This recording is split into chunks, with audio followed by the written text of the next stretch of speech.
50 boys line up, they start walking. And the rules to it, don't stop, don't slow down, don't lose pace. If you do, you out. The Long Walk is brutal, relentless, and one of the bleakest Stephen King adaptations I have seen in a while. Let's talk about it.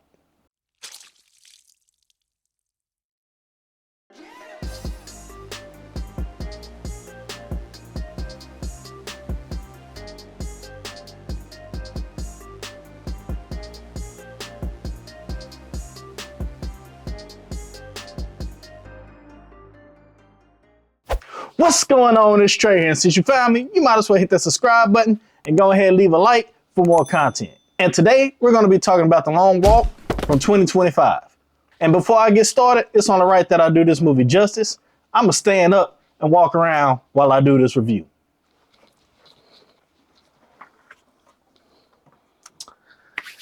Make sure I'm in frame. Okay. Directed by Francis Lawrence and based off Stephen King's novel, the film stars Cooper Hoffman as Ray Graffrey and David Jonsson, which is an up-and-coming actor that I am really becoming a fan of. But David Jonsson, he was starring as Peter McVarys. And so it throws us into a dystopian nightmare where survival isn't about monsters or ghosts. It's about how long you can keep moving. And this movie does really, really good with all that. First off, I'm going to be talking about the story and the tone. The setup in this film is simple, but the execution on it is heavy. I mean, 100 boys start the contest, and the prize is anything they want for the rest of their lives. You can't go wrong with that deal, but what you got to do for it, man, it's kind of up and up. So the catch, only one of them can survive. And that's the crazy part. But what makes it hit is the tone. It's bleak, it's stripped down, and unflinching. I mean, the world around them looks normal, but the rules they live under are horrifying. And the contrast makes it feel more real. The tone reminded me of Hunger Games and mixed with a little Children of Men, if I can say that. And just more psychological. The performances in this film, I must say, they were great. Good in their role and their portrayal of the characters that they will be in. I must say that. Cooper Hoffman delivers a performance that really carries the film. I mean, as Grifty, he gives us someone, how do I put this? He gives us someone you root for. Not because he's the strongest, but because he feels more human. He's scared and stubborn all at once. David Jonsson as McVarys is equally strong. Their chemistry keeps the middle of the movie alive. Their friendship and conflict balance out the dread of the walk. And that's what helps this movie go along. The supporting walkers don't get much depth, and that's kind of one of the flaws in this film. You meet them, you see them struggle, but they're more symbols than people. Still though, when the camera lingers on their pain, it works. It just could have hit harder if we knew them a little bit better. Next is going to be the direction and the cinematography of this film. Francis Lawrence directs with restraint, long, steady shots, empty highways, endless stretches of road, and you feel the monotony. But that's the point. It's the punishment for the characters and the audience. The cinematography kind of leans into the 1960s setting. Muted colors, washed out landscapes, nothing glamorous. But the camera work shines when I isolate the boys, showing the exhaustion, the blisters, the hopelessness, and when the soldiers step in to enforce the rules, the tension spikes instantly, and that makes the sense of dread never leave.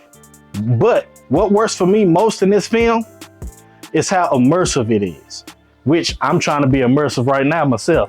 I'm never doing this again. But you feel trapped on the road with them. The sound design, the footstep, breathing, the silence between gunshots is suffocating. The emotional weight hits hardest in the bonds with the walker, Garrity and McVarys especially. They talk about family, dreams, and fears, and that makes the inevitable outcome sting even more. And also, the themes are sharp. This movie isn't just about kids walking.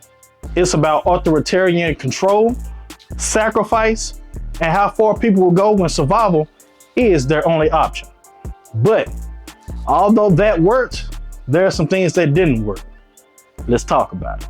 The movie is not flawless whatsoever. The pacing is slow, painfully at times. And I must say, some people are gonna check out before the payoff fully arrives because the repetition can feel a bit numbing. But that's intentional, but I feel it won't land for most. And also the brutality also risks becoming a bit too predictable. After a while, you know exactly what's coming. And that makes the shock factor fade just a little bit.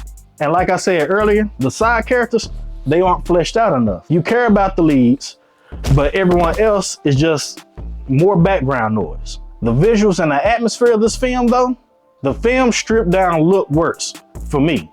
No flashy CGI, no big explosions, just boys, a road, soldiers with guns. That minimum there alone adds weight. It's not pretty. It's not the most pretty movie, but it's effective. The 1960s setting is also a nice touch. It keeps it timeless while grounding it in something that feels both familiar and alien. It's a period piece without being nostalgic, and it feels oppressive. But with all that being said, my final thoughts on The Long Walk, for me, it works because it doesn't flinch. It shows you something disturbing and doesn't let you look away. And I must say, Hoffman and Jonsson, they carried it. While having Lawrence direct with confidence, and the atmosphere is unpredictable. But the pacing, the thin side characters, and the relentless tone might not be for everyone. This here is a tough, bleak watch that you have to be in the right headspace for. But me personally, I'm giving The Long Walk a 7.5 out of 10. I mean, it's grim and it sticks with you, but the slow burn and the repetition keep it just from greatness. And I feel this movie had potential. If you're into dystopian horror and Stephen King's Adaptation, this one right here might be worth a watch to you. But you guys let me know. Hold on. Woo! Lord, remind me I am never doing that again. But that's it for my review of The Long Walk. Did the pacing work for you, or did it drag a little bit too much? Drop your thoughts below in the comments. I'm curious to know how y'all felt about this one. But be sure to like and subscribe on your way out. It greatly helps the channel. And be sure to follow for any more movie news, reviews, or anything of that nature, because it's possible. If you've seen it, I've seen it too.